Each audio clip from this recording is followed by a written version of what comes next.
Maoist party నుంచి కీలక నేతల లొంగుబాటులు కొనసాగుతున్నాయి. తాజాగా పార్టీలో కీలక నేతగా ఉన్న ముప్పిడి సాంబయ్య అలియాస్ వికాస్ తన సహచర మావోయిస్టులతో కలిసి ఛత్తీస్గఢ్ పోలీసుల ఎదుట లొంగిపోయారు. హనుమకొండ జిల్లా కాజీపేట మండలం తరాలపల్లి గ్రామానికి చెందిన సాంబయ్య 1986లో అప్పటి పీపుల్స్ వార్లో చేరారు.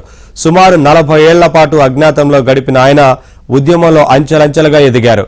ఒడిశా, ఛత్తీస్గఢ్, ఏపీ సరిహద్దుల్లో పనిచేశారు. ఇటీవలే పార్టీ ఒడిశా రాష్ట్ర కార్యదర్శిగా బాధ్యతలు చేపట్టినట్లు సమాచారం.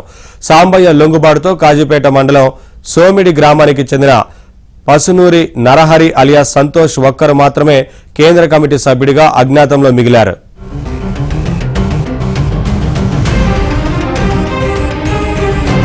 ఛత్తీస్గఢ్ పోలీసుల ఎదుట లొంగిపోయారు. హనుమకొండ జిల్లా కాజీపేట మండలం తరాలపల్లి గ్రామానికి చెందిన సాంబయ్య 1986లో అప్పటి పీపుల్స్ వార్లో చేరారు.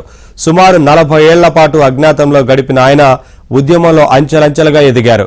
ఒడిశా, ఛత్తీస్గఢ్, ఏపీ సరిహద్దుల్లో పనిచేశారు. ఇటీవలే పార్టీ ఒడిశా రాష్ట్ర కార్యదర్శిగా బాధ్యతలు చేపట్టినట్లు సమాచారం. సాంబయ్య లొంగుబాటుతో కాజీపేట మండలం సోమిడి గ్రామానికి చెందిన పసునూరి నరహరి అలియాస్ సంతోష్ ఒక్కరు మాత్రమే కేంద్ర కమిటీ సభ్యుడిగా అజ్ఞాతంలో మిగిలారు.